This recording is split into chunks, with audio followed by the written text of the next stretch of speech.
massive, professionally printed sold sign was the first thing I saw.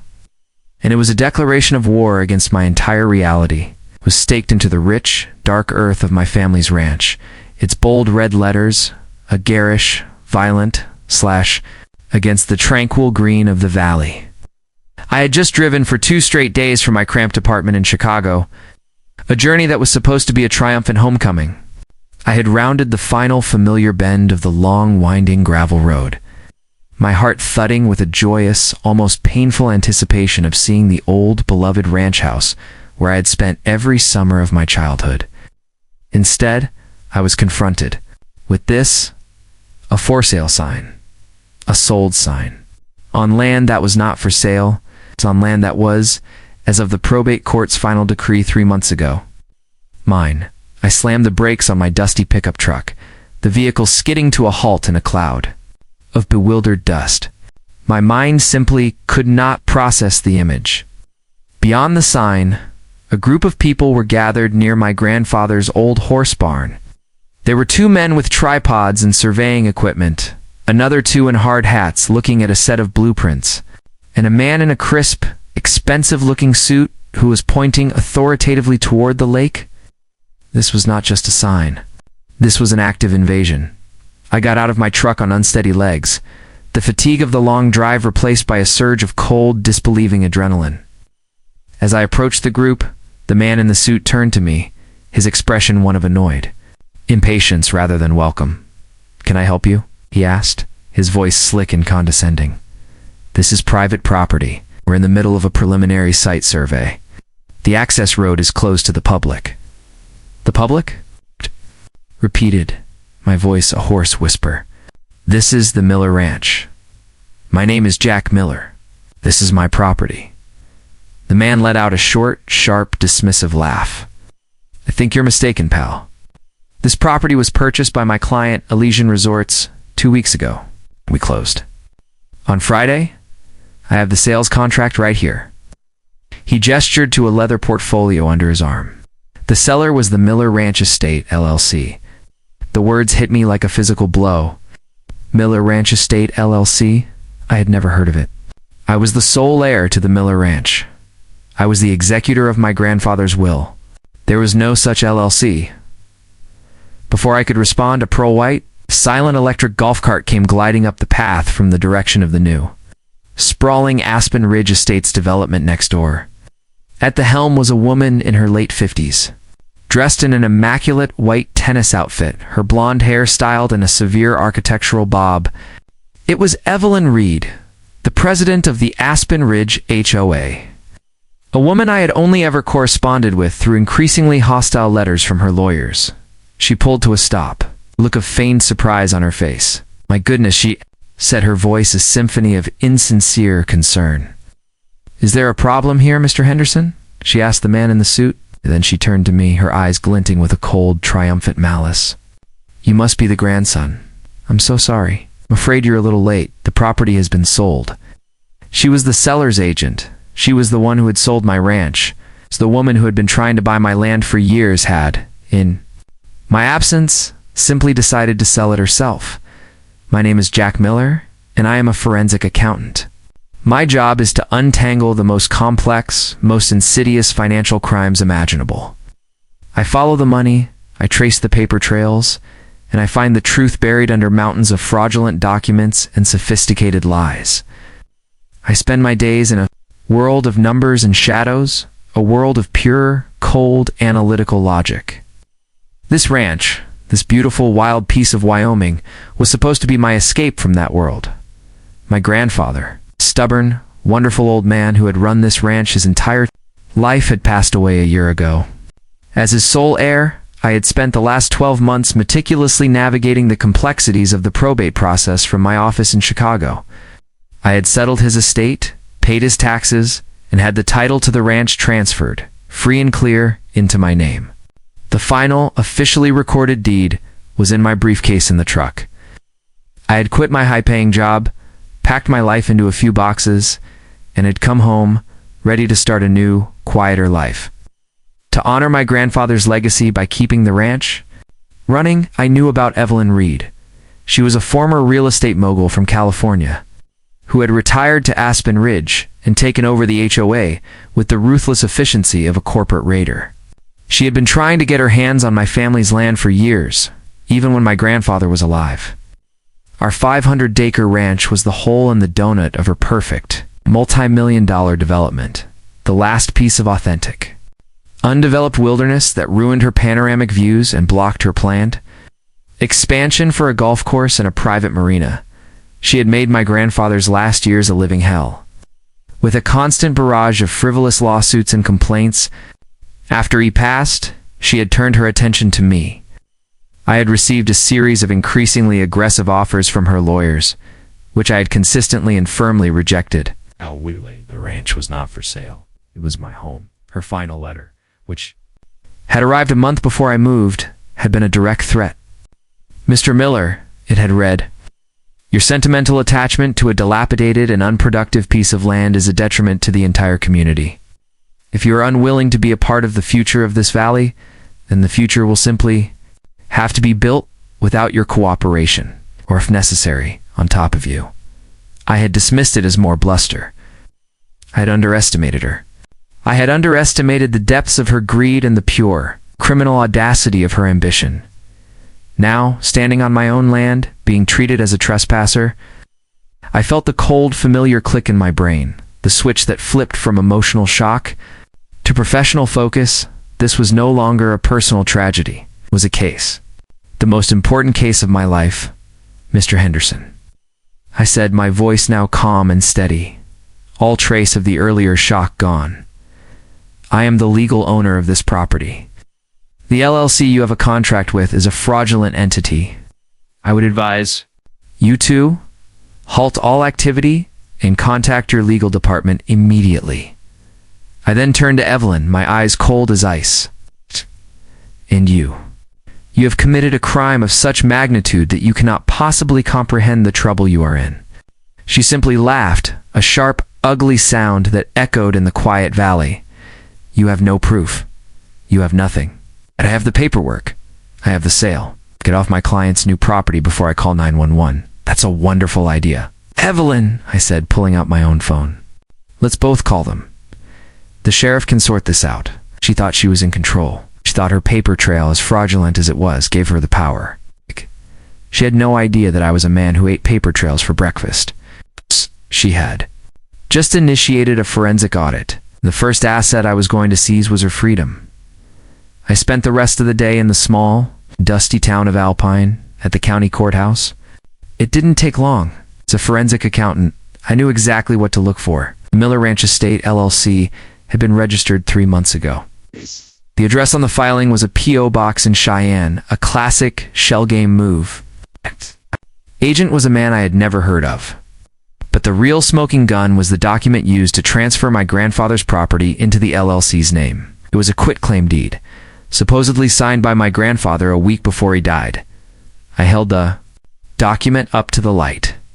The signature was a clumsy, almost laughable forgery, a poor imitation of my grandfather's shaky but distinctive hand. And the notary stamp, the official seal that was supposed to guarantee its authenticity, was from a notary public whose license, as a quick search on my phone revealed, had been revoked 2 years ago for fraud. She had built her entire multi-million-dollar con on a foundation of lies, a forged signature, and a fraudulent notary stamp. It was audacious. It was criminal. And it was, for a man with my skills, incredibly easy to unravel. The next morning, I returned to the ranch. I had a certified, notarized copy of my own legitimate deed, fresh from the county clerk's office. I also had a large, professionally made nitrogen monoxide trespassing sign. I found Evelyn and Mr. Henderson near the barn again, this time with a team of demolition experts who were assessing my grandfather's beloved horse stables. I walked up to them, my face a mask of cold resolve.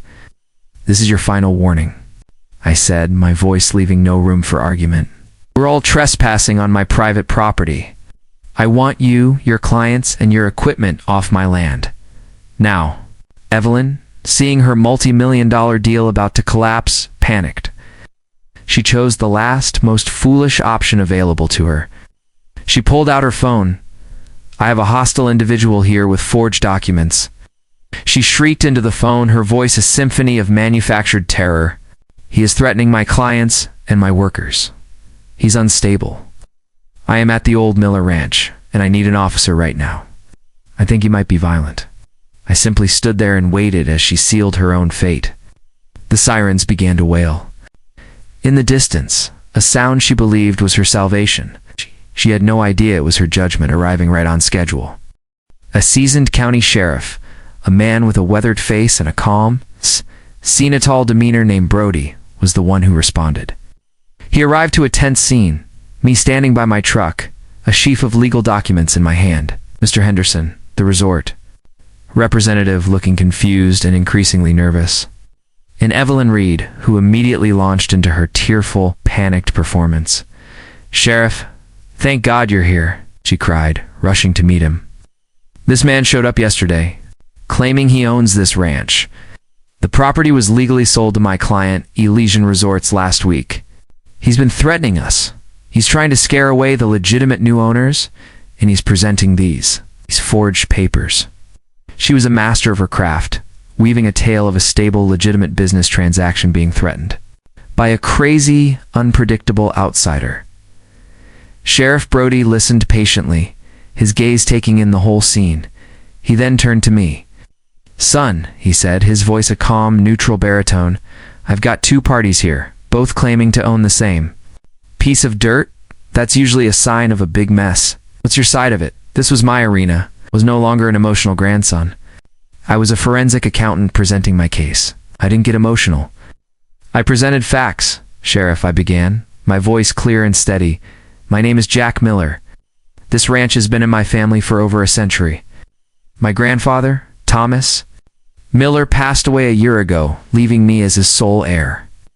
The probate process was completed in the district court 3 months ago, and the title was legally transferred to me. What Ms. Reed and her client have is not a legal claim. It is the product of a sophisticated criminal fraud." I laid my documents out on the hood of his patrol car, creating a clear, chronological timeline of evidence. Exhibit A, a certified copy of my grandfather's last will and testament. Exhibit B, the final sealed order from the probate court, officially transferring the title of the Miller Ranch to me. Exhibit C, my own officially recorded grant deed, stamped by the county clerk just yesterday morning. I then turned to her fraudulent case. Sheriff, Ms. Reed's entire claim is based on a shell company called the Miller Ranch Estate, LLC. This, I said, holding up a printout from the Secretary of State's website, is the LLC's filing. As you can see, it was created 3 months ago, using a P.O. box in Cheyenne as its address. The document they used to transfer my ranch into this LLC, I held up the copy of the quitclaim deed I had found as a forgery. This is my grandfather's legitimate signature from his driver's license, and this is the signature on the deed. As you can see, they are not a match. But more importantly, I delivered the final devastating blow. The notary who supposedly authenticated this signature, a man named Robert Paulson, had his notary license permanently revoked by the state 2 years ago for his involvement. In a real estate fraud case, his stamp is legally worthless. The entire chain of title for their so-called LLC is a criminal fabrication. The sheriff stared at the documents, his professional calm slowly being replaced by a look of cold, hard anger. He was a man who respected the law, and he was looking at a brazen multi-million-dollar crime. Got on his radio and called the county clerk's office, asking them to verify the recording numbers on my probate documents and my deed. While he waited, he looked at Evelyn, whose face had gone a ghostly shade of white. "Ma'am," the sheriff said, his voice now dangerously quiet, "if what this man is saying is true, then you haven't just made a mistake.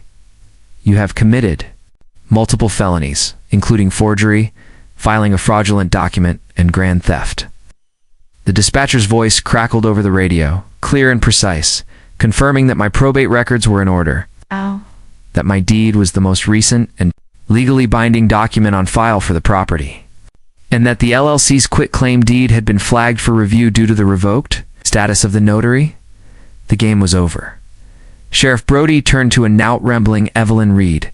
Her entire world, her entire audacious scheme had been systematically and completely dismantled in less than 10 minutes on the hood of a police car. The representative from Elysian Resorts, Mr. Henderson, realizing he and his company had been the victims of a massive con, was already on the phone with his own lawyers, his voice a low, furious murmur. He was no longer Evelyn's ally. He was her primary victim, and would soon be her primary witness for the prosecution. Evelyn Reed, the sheriff said, his voice ringing with the finality of a judge's gavel. You are under arrest. Her breakdown was spectacular. It was a torrent of denials, of threats, of pleas, of tears. She had been so sure of her own power, so certain that her wealth and her status made her untouchable. The cold, impersonal click of the handcuffs was the sound of her world ending. The aftermath was a legal and financial firestorm. Evelyn Reed was facing a raft of state and federal charges. From forgery and wire fraud to grand theft, Elysian Resorts immediately filed a massive civil suit against her to recoup their multi-million-dollar deposit and damages. The Aspen Ridge HOA, learning that their president was a high-level con artist who had used their community's name in her schemes, was thrown into chaos, facing its own legal liabilities. A few weeks later, after the last of the legal dust had settled, I was finally able to move into the ranch house. The sold sign was gone, now sitting in a federal evidence locker. I was on the phone with the assistant U.S. attorney for Wyoming, who was handling the federal part of the case against Evelyn. As a forensic accountant, I was helping them trace the complex web of shell companies and offshore accounts she had used in other similar schemes they were now uncovering. When the call was over, I walked out onto the porch. The sun was setting, painting the vast Wyoming sky in shades of orange and purple. The air was clean and cool, and the only sound was the gentle whisper of the wind through the tall grasses. I looked out at the land, my grandfather's land. I had come home seeking peace and had been met with a battle, but it was a battle I was uniquely qualified to fight. I hadn't just inherited a ranch. I had been forced to solve one last deeply personal case of fraud to truly claim it. My professional skills had not just won me a legal victory. They had allowed me to finally, truly come home.